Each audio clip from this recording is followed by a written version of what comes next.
Welcome to Pegwarmers. I'm Kevin, and I'm here to talk about toys. Today, my topic is how many toy lines is too many toy lines to collect? I'm going to be looking at it from two different angles, and I hope that makes for an interesting topic for you guys.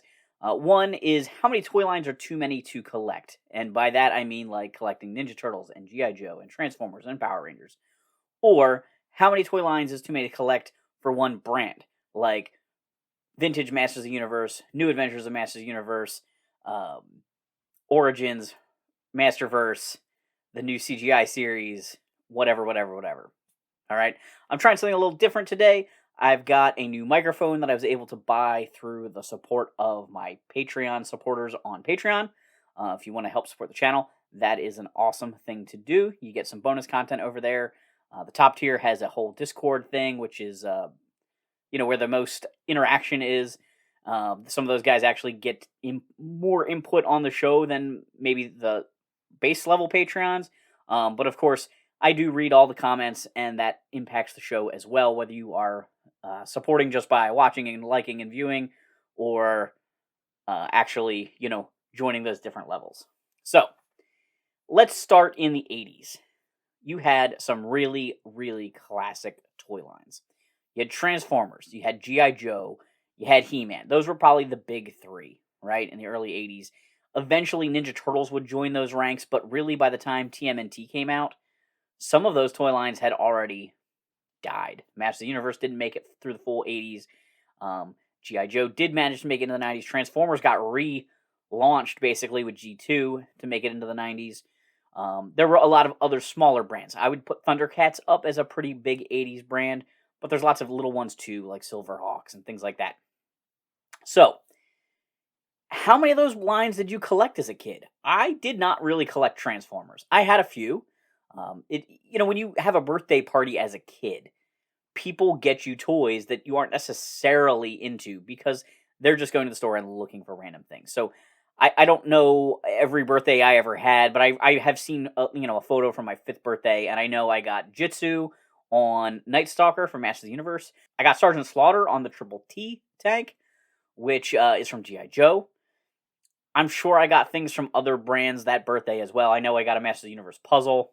So Masters of the Universe and G.I. Joe might have been the main toy lines that year, but I probably got a Transformer from a friend, or a mask vehicle or something like that was very common. So I had some mask, some Transformers, but I collected G.I. Joe and He-Man, allowing me to get a good portion of the line. Now, I never had every figure released every year, but having 3/4 or half of the figures released each year made for a really fun playtime where I had the majority of the figures and characters from the cartoons and things like that to, play out whatever scenario I could cook up in my head.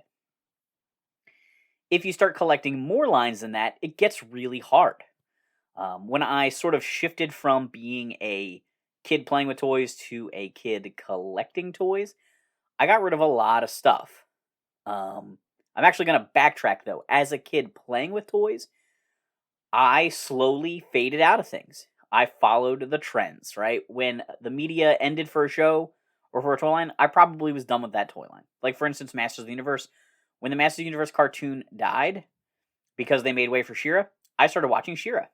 Now, I still stayed interested in Masters of the Universe for a little bit. I got some of the Snake Men, but by 87, when the sort of that last year came out with King Randor and Scareglow, I didn't buy any of those. I was shocked to see the Sorceress and Randor in stores, though, at that point in time, because I was like, I would have played with those when I was a kid. I wanted those characters. I really liked the Filmation show. But at that point, She-Ra had come out, and even that show was maybe still on, or maybe gone. I didn't, look at the exact dates. I forget, did She-Ra go 2 seasons?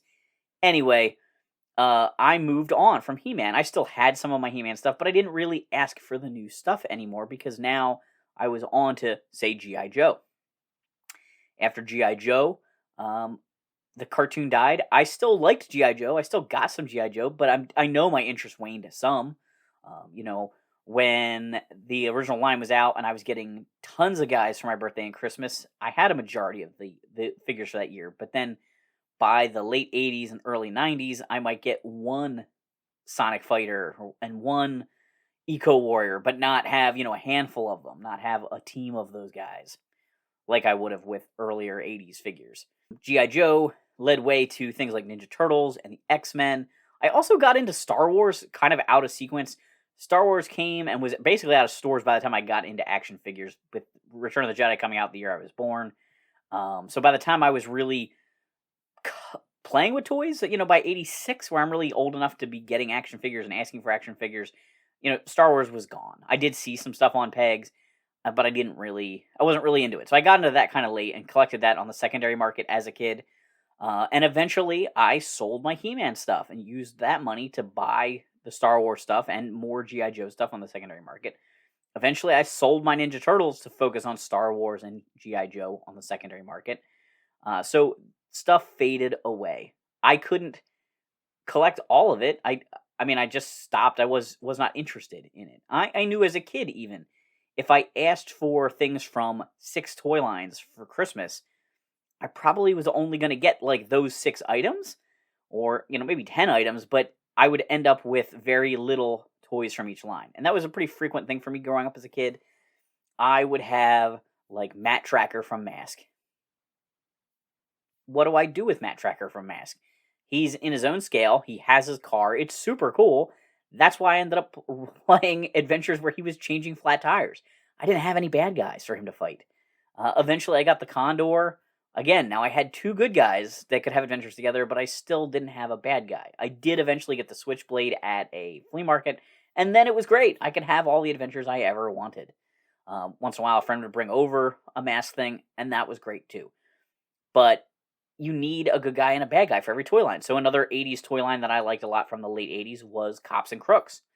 And in the beginning, I had 1 cop and 1 crook, and that's all I needed to be able to play the adventure. So I would still ask for some of those guys, but I didn't go after that line whole hog because I was still asking for G.I. Joe stuff and then eventually Ninja Turtle stuff. It's really hard as a kid when you don't really control what you buy and you don't control your finances to collect a lot of lines. And that carries over as an adult collector. So when I was a teenager and when I was in college and I was collecting toys on a true, shoestring type budget, going to antique malls and flea markets and things to find stuff, I was only collecting Kenner Star Wars and the Hasbro G.I. Joes from the 80s and 90s, and mostly focusing on the 80s, to be totally honest, until I pretty much had all those, and then I really focused on the 90s stuff at that point. It's really hard to collect a lot of toy lines. Eventually, I did get most of those lines. I got down to where I only needed a handful of figures from each of those 2 lines, and then that's when the collecting bug bit. And this is what you really do have to watch out for. This is the slippery slope to collecting. I missed He-Man. I missed Thundercats. I missed a lot of toy lines. I missed Mask. And I slowly started picking things up. I got a lot of He-Man guys and a Castle Grayskull off eBay. And then I found some Thundercats at a flea market. And then suddenly I'm collecting G.I. Joe and Star Wars and He-Man and Thundercats. And then, Mask and Power Rangers and Ghostbusters. I got back into Ghostbusters. I traded my childhood Firehouse and Ecto-1 for Kenner Star Wars figures when I was in middle school. I don't know. It's sometimes a little bit crazy. Sometimes the collecting web we weave for ourselves is a tangled one. Other times, we are collecting the same brand and the same characters over and over and over again. Let's use He-Man as an example, and I'll probably swing back and do G.I. Joe as well. So Masters of the Universe, or He-Man as it's most commonly known, had its vintage toy line in the 80s, from 82 to 87. Lots of big, muscular, hunkered down guys, some amazing play sets. I've got the Eternia box over there. Tons of great play sets, really cool stuff. They're awesome. They're classic. They are super nostalgic, right? That's a reason to get back into them. Then I stumbled upon some 2000X figures at a yard sale. Bought a big bin of them. Well, they're not complete. I'm missing some characters I like. Start collecting some of those. Then I stumbled upon some New Adventure figures. Now, New Adventures I saw as a kid was very turned off by it. I was already, as I had mentioned, kind of past He-Man at this point. I saw the '87 stuff and didn't bite then because I kind of moved on. The '90s He-Man came out. Actually was at a Toys R Us as a kid, and you could meet New Adventures He-Man, and I saw him from a distance. I did not go up and get a picture with him because I was just like, that's not my He-Man. Are those designs fun? Yes. Are the mutants great? Absolutely. I mean, that's what's cool about that line is the mutants. The humans are just, I don't know. They're kind of G.I. Joe-esque. You got the pilot, you got the scuba diver, you got the karate guy. I don't know. The heroes aren't that interesting, but the villains are great from that line. Lots of fun. There's some cool vehicles. So, eventually I started collecting that line also. Why not? Why not have that piece of Motu history? I can get past the fact the cartoon wasn't that great or that I wasn't really into it as a kid and enjoy collecting those figures now. So we've got the original two lines with Vintage and New Adventures. I out of order collected 2000X, and that seemed like the end of He-Man for a little while. But then Classics came out. Masters of the Universe Classics. A true line for collectors. Now, I missed the first 2 years. I had no idea how to get a hold of these figures. I saw some reviews, actually, Pixel Dan reviews. What got me into the brand. Actually, I got tipped off to the Pixel Dan videos because I did a little research. When Mattel teamed up with Robot Chicken for the Skeletor Molar pack, I saw a video on YouTube about that. That took me down the rabbit hole of Motu Classics with Pixel Dan. I purchased a ton of characters when I finally found out how to get them, right? You go to the website, the Matty Collector website, it was this beautiful gallery of amazing figures. All of them were sold out. I happened to find out they were going to be having a holiday sale, and I was able to pick up the core characters. He-Man, Skeletor, Battle Cat, a few other people. So I got into the line. I bought those. I bought the Molar set, and then I subscribed to get Shadow Weaver and a whole year's worth of figures. Now I'm collecting continuously on Classics. I'm also looking backwards at Classics, picking up Triclops and Tila on eBay, and, just every time Mattel had some sort of a sale where they were selling older figures, trying to pick them up. And eventually I had most of that line. I did miss a few, Roboto, some of the sub-exclusive figures who I did eventually pick up. And at this point now, I am missing a lot of the PowerCon exclusives, but overall, I have the majority of that line. And that line is fabulous. They recreated all of the vintage figures. They created tons of unproduced characters from the cartoon or toys that never got produced.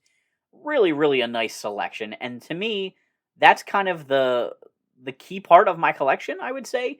As a Masters of the Universe fan, the Classics toy line is absolutely incredible. I couldn't imagine getting rid of that. It's also really hard to, I would say, to get rid of the original figures because that's what got me into He-Man, and they are the originals. That's what I, played with as a kid. But for display purposes, like if I really had to pare down on size, Classics is a huge line to try and display, but it just looks so good. So now we come to the modern era, right? Classics is dead. Matty Collector is gone. Super 7 carried it on for a little bit. We got our Snake Mountain to go with Castle Grayskull. And now Mattel is back at it. And they're making Origins. Origins is super fun because they look like the vintage figures, but they're, better articulated and a little bit more durable.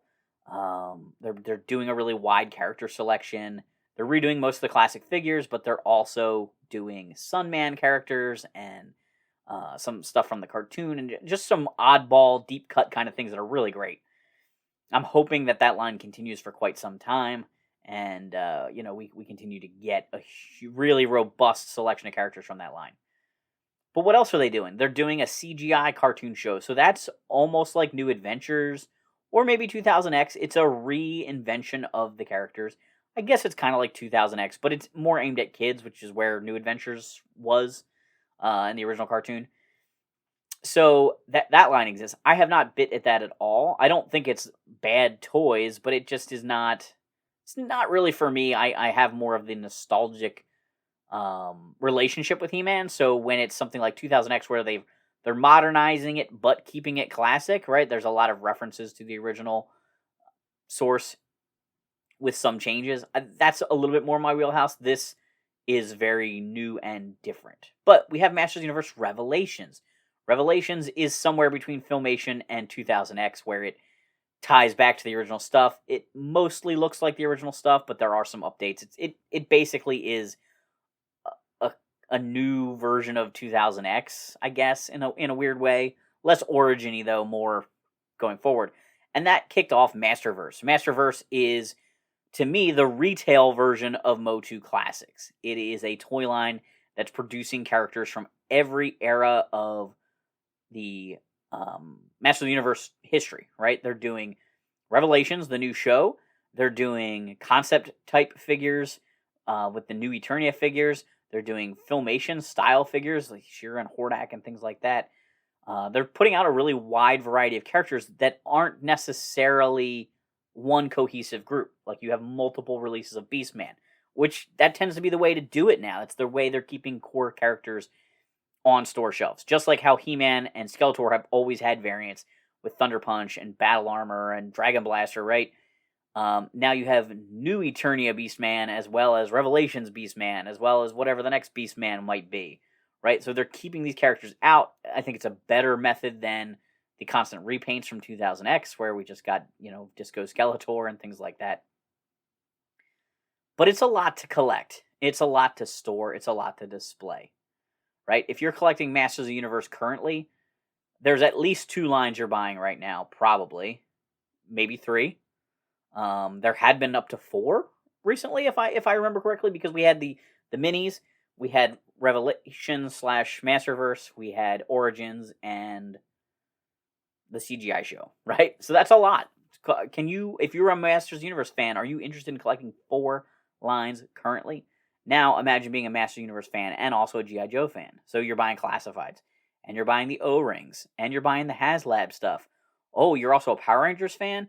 Well, you've got the Lightning Collection, and you've got the role-play stuff, and you've probably got a bunch of other stuff, because there's things coming out for the current season that isn't really in Lightning Collection, because the Lightning Collection may never make it all the way around to doing the current stuff. Like, it gets out of control. And I don't have an answer to this. I just kind of want to throw this out and see what your guys' thoughts were on this. How many lines is too many lines to collect? If you solely collect vintage toys, it's a little bit easier, right? There's no FOMO. There's no fear of missing out, or sometimes we call it the late tax, right? You jump into a toy line after it's been out for a while and everything costs double or triple what retail was to now collect it. Sometimes it goes cheaper because everything got clearanced out. Then you have a finite collection. You know how big it's going to get. But it's tricky when you're buying a modern collection and you don't know when it's going to end. Origins, what kind of a commitment is that?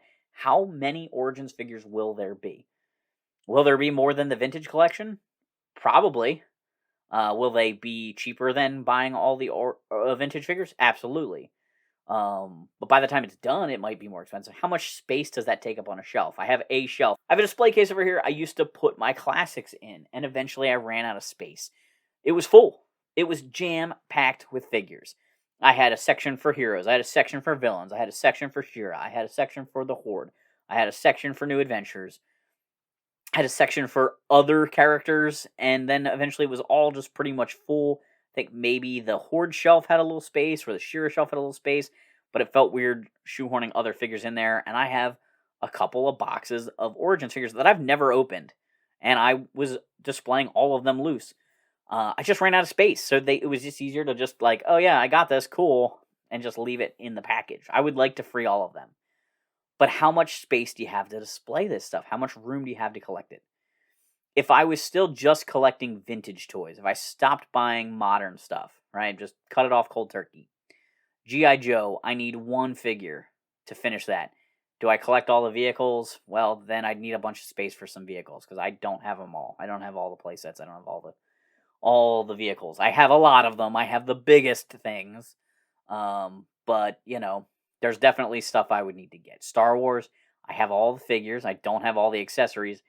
I don't have all the vehicles. Again, I have a lot of them, but I don't have them all. Ninja Turtles. I don't really collect Ninja Turtles like a maniac. I think that actually Ninja Turtles is a really great example. So Ninja Turtles, I am not a die-hard 100% pure collect everything person, but every time a line comes out, I do seem to jump at it. So I have so many sets of the four turtles in different styles. I used to actually have a shelf at my old house of like the NECA comic book style ones, the original Playmates ones, the Toon Turtles, the 2000s era ones, the Nicktoons ones, the Next Mutation ones. I never actually had all the Next Mutation ones, but you get the idea. Like, there's so many different versions of those. So I have a collection of vintage Ninja Turtles. I sold all of my childhood Ninja Turtles as a teenager to focus on Star Wars and G.I. Joe. But I did go back and recollect a lot of that stuff because it's cool, it's fun, it's super nostalgic. They're classic figures and well designed. So I started collecting, and I decided I was going to collect every figure from the early years, the first 3 or 4 years. At first, I was just going to get the ones I had, and then I was like, you know what? There's like a handful here and there that I didn't get. I should get those too and complete those years. And then at a certain point, I'm just going to stop. But I like the Toon Turtles line, so I'm collecting the Toon Turtles, right? And this is that slippery slope. We make rules and we change rules for our collections all the time. But I'm not trying to get every single one of them. There's just too many. But, right, NECA is doing cartoon and movie Turtles right now, and they look fantastic, so I've been buying them. Super 7 is making Ninja Turtles right now that look amazing, and I've been buying those, but I do have some rules on those. I'm not getting modern updates of figures that come from late in the line, so if I never had the figures and they weren't from the era of vintage figures I'm collecting, I'm not collecting them, so like the Robot, Bebop, and Rocksteady, I skipped. I'm not getting their... He's not really Sergeant Bananas, whatever he was, Gorilla, right? I'm not getting him because he isn't a representation of a vintage figure. Not that he's a bad toy. I think he's great, but I'm just not purchasing him. I'm making some rules, drawing some lines. But those two collections take up a ton of space. I have all of the Nicktoons line, mostly. I didn't get the slime ones, the like Ghostbustery ones. I might be missing a character here or there. I didn't get every variant. I didn't get the Spy Tech ones. I don't even know if I got all the LARPer turtles, even though I thought they were cool. I might have only gotten Wizard Donnie from that line. But I got all of the individual characters from the show. Like, anytime they made a villain, I got them. Anytime they made an ally, I got them. I had the 4 turtles. That takes up a lot of space to display all of that. I have the core characters from the 2000 show, but not a lot of the ancillary extra figures or variants or anything like that.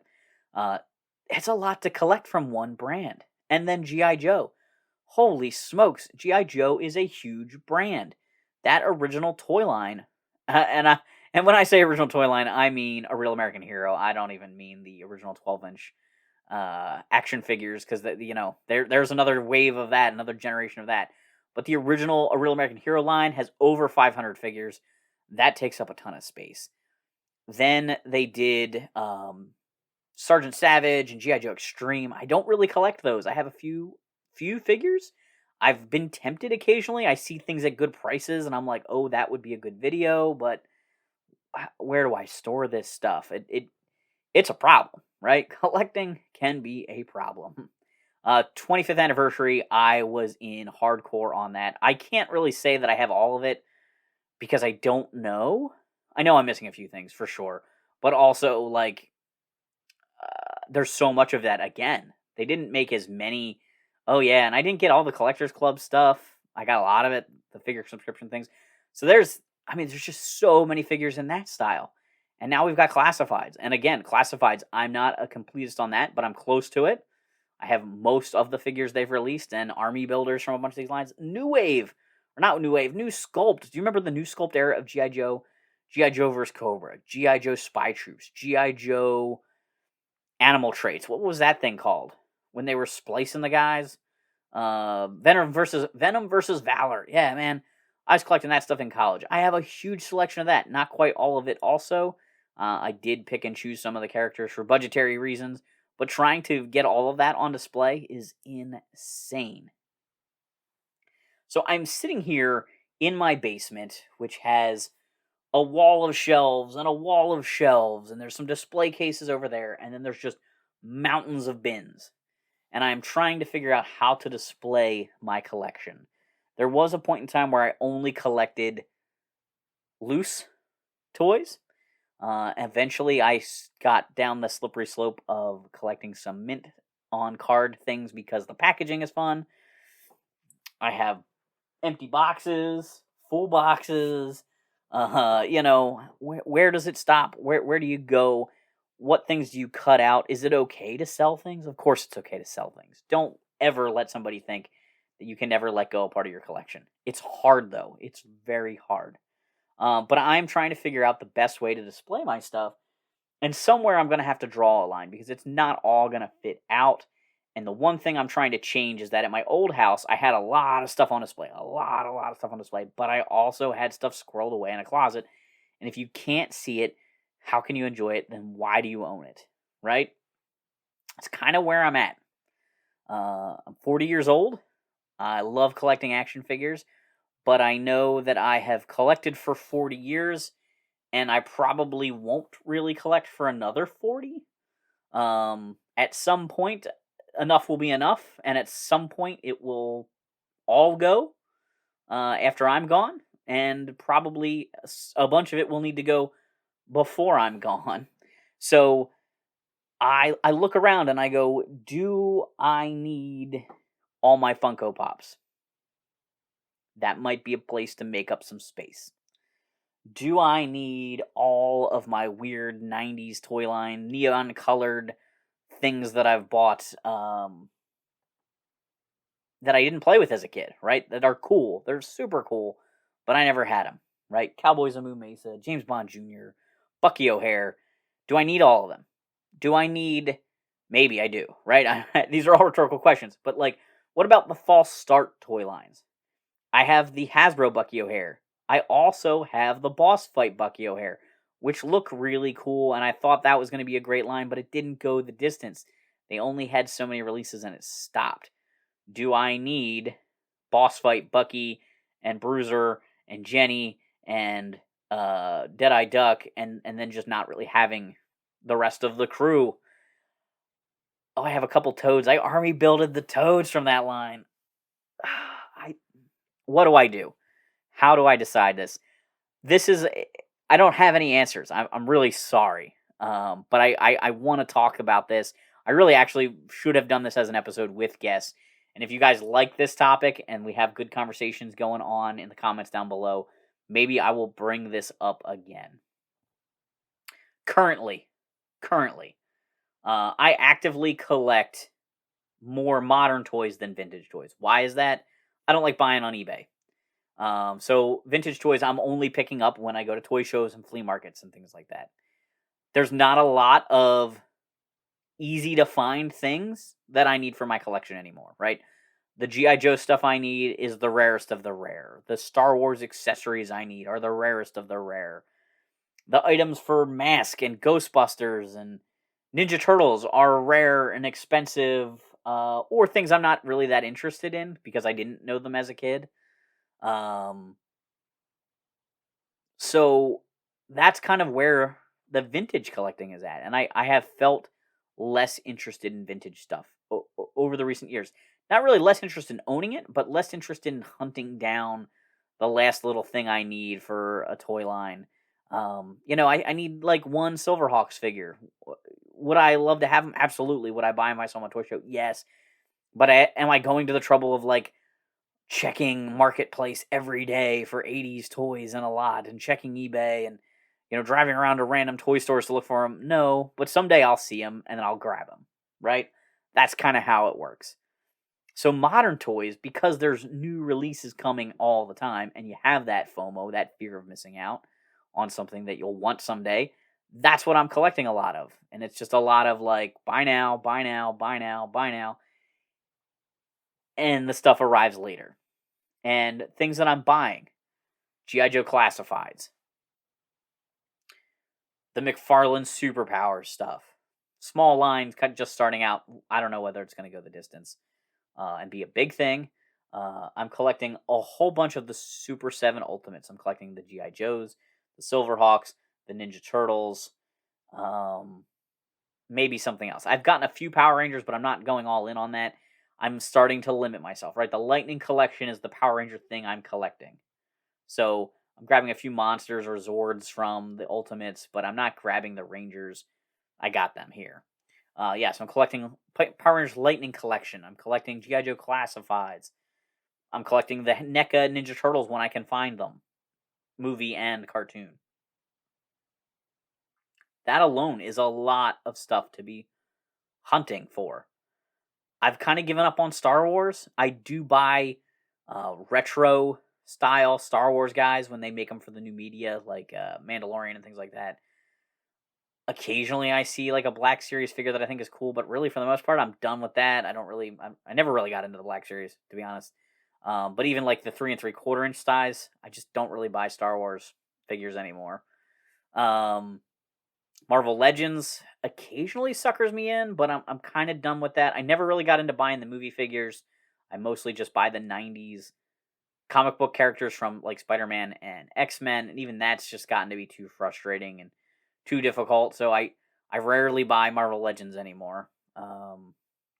Other modern lines, when I go to the toy store, when I go to Toys R Us, when I go to Walmart, I'm looking for Joe. I'm looking for Motu Origins. I'm not collecting Masterverse. Not because Masterverse isn't nice, but because I feel like I already have the ultimate line of Masters of the Universe, so why buy another line that's sort of trying to copy that? I've picked up just a couple of Masterverse figures. The new Eternia Beastman and the Savage He-Man, just because I felt like they were kind of interesting. I'm tempted by the Filmation-looking She-Ra and Hordak, but again, I have a great Filmation Hordak and a great Filmation She-Ra from Classics, so I don't really know if I need them. They're tempting. They're tempting for sure. So at the end of the day, the question of are there too many toy lines to collect is obviously yes. Of course there's too many toy lines to collect. Every toy line that's on pegs is something that could be collected. Every toy line that never even hits the pegs but is getting quietly released online through OnlyFans support is another toy line to collect. How many Indiegogos and Kickstarters are there for action figures and fan things like Sectars and G.I. Joe, not quite G.I. Joe, Operation Recall figures and all that kind of great stuff. There's a lot to collect out there, and it's a lot of fun. I hope you guys are having fun collecting toys. Don't let it stress you out. But in the comments down below, let me know which vintage lines are you collecting currently, trying to collect, or which modern lines are you actively collecting? Have you had to draw any hard lines, or are you just kind of out there grabbing lots of things? Sometimes I think it would be a little easier to just say, I just collect G.I. Joe. But man, I would miss He-Man. And man, I would miss Ninja Turtles. There are so many great brands out there. That's the magic of it, right? We are attached to these properties. We love these characters and getting them in little plastic forms to put on our shelves or take photos of or just to hoard and squirrel away in the back of our closet. All right, guys, let me know what you thought of this episode. It's kind of a rambling episode. And make sure to hit the like and subscribe button. Thanks for hanging on the peg with me.